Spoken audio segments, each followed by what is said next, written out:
DLC. There's already been countless videos made on the subject, mostly saying that it's a cash grab. And I agree, I just don't care. You know, for a game like Borderlands 2, which starts off with 2 raid bosses, a great story with great writing, and some awesome weapons, I easily shelled out cash for the Season Pass so I could have even more awesome raid bosses, 4 more great joke-filled storylines, and even more awesome weapons and characters, plus an entire new campaign playthrough. With Black Ops 2, I mainly bought the game for zombies. I even shelled out an additional $40 just to get Nuketown Zombies the day it came out. And then it came out for $5 and I died a little inside, but still, I got the Season Pass being a diehard zombie fan, and after I played Nuketown Zombies, it was on to Transit.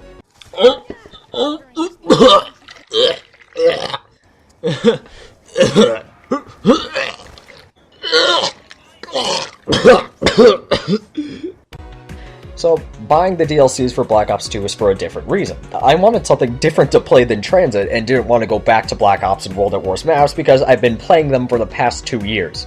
Side note, Black Ops was my first experience with the zombies, and I loved the game mode so much I bought World at War and all of the map packs so I could play all the maps. Resurrection was announced a week later. I'm not the best at purchases. Although zombies was the main reason I bought the game, I do enjoy multiplayer to a certain extent. And this brings us to remade maps. Yay. Let's back up a bit. When Black Ops 2 was first announced, Treyarch revealed that anyone who pre-ordered the Hardened and Prestige versions of the game would get Nuketown 2025, a stylish remake of Nuketown for Black Ops 1, with their copy.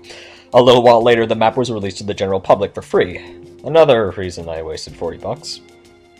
After that, the second map pack for Black Ops 2, Uprising, was announced, with a remake of Firing Range called Studio set in a Hollywood backlot. It was after that that I started getting concerned.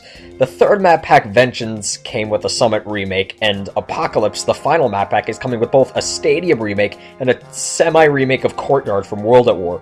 Now, I'm sort of hesitant to make this a Wrath of the Jagernaut video because I'm not too angry. This is a sort of not sure whether I should be ticked off or not of the Jagernaut, because it just seems a little excessive.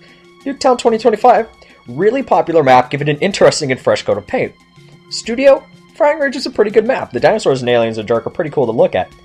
Uplink, Summit was pretty good, but it was a snow map, and now it's rainy and gray and dull, and stop trying to make us play the campaign track. We still don't know where Myanmar is, and I do get that if it was still a snow map, it wouldn't really be a remake, but you could do a little better. How many snow maps do we have in Black Ops 2? Like, one? One? I thought it was a Call of Duty staple. And what is this temple brick wall doing here? What? Why? It makes no sense. Now, Takeoff? Stadium was alright, I guess. I mean, it was a DLC map, so I didn't play it as much. Was it good? I guess.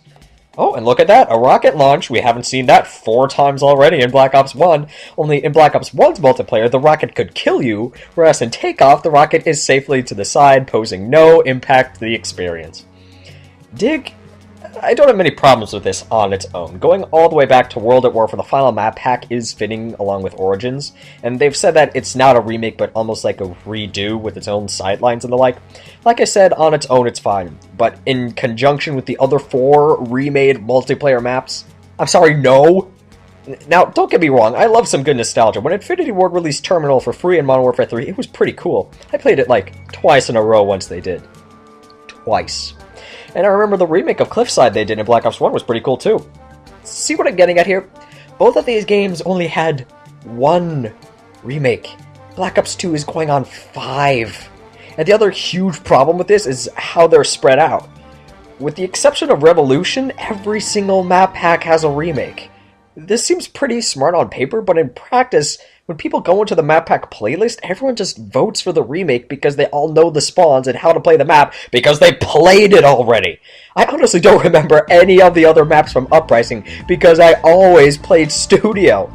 Since these maps are 2 years old, everyone already has a good memory of them, and putting them back in the game just reinforces our memory of them and dulls the memory of the other maps. So next year when everyone's playing Ghosts and someone brings up Black Ops 2, all we're going to remember of its DLC is the remade maps. That's not how you make a memorable game!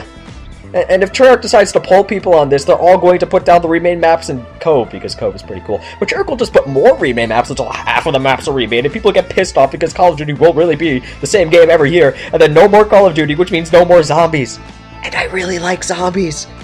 I do realize this is the apocalypse scenario, but if Treyarch keeps this up, soon the little content they do actually make instead of remake will pale in comparison to the remade stuff, and of course that's very, very bad, because we want fresh, new experiences.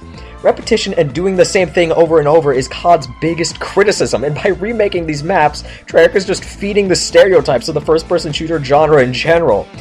If you enjoy these maps and are about to hit the dislike button, I understand. I like these maps too. That's why they were remade. And that's why it's such a problem. It's a bit like junk food in a way. In small helpings, it provides a sweet experience and a nostalgic change of pace, but in excess, it becomes a bit of a layer of fat that needs trimming. The more remakes you put in, the less room you have to make new maps and innovate. I mean, look at Cove. This is actually a pretty dang good map. It's circular, which not many maps are. It's small, but not too small. It looks vibrant and interesting, and it even ties into Hijacked, another pretty good map. Pod looks interesting too. The colors are a little dull, but it's fitting because of the failed utopian setting, and having a lot of little, contained identical rooms could pose an interesting strategic challenge.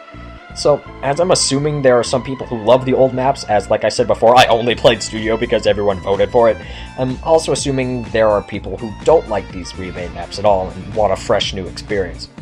This brings me back to the point of having one in almost every map pack. Why didn't you just make a map pack that was exclusively remade maps? That way people who want the remade maps can choose to buy it, whereas people who don't have to. I could see this getting a lot of hate, however, especially if it was the last map pack. Which leads to two other solutions that I can think of. One, release them for free, which they probably won't do, or better yet, release 4 original maps in a pack, along with a bonus remake, sort of like Modern Warfare 2. Maybe even have the community vote on which map gets remade in the next pack. Or 2, just don't make that many remakes. I feel it's being done in excess, and it actually dulls the whole nostalgia of receiving only 1 or 2 remade maps.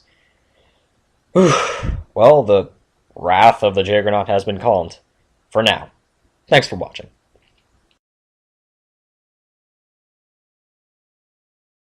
Oh, by the way, Origins looks frickin' amazing.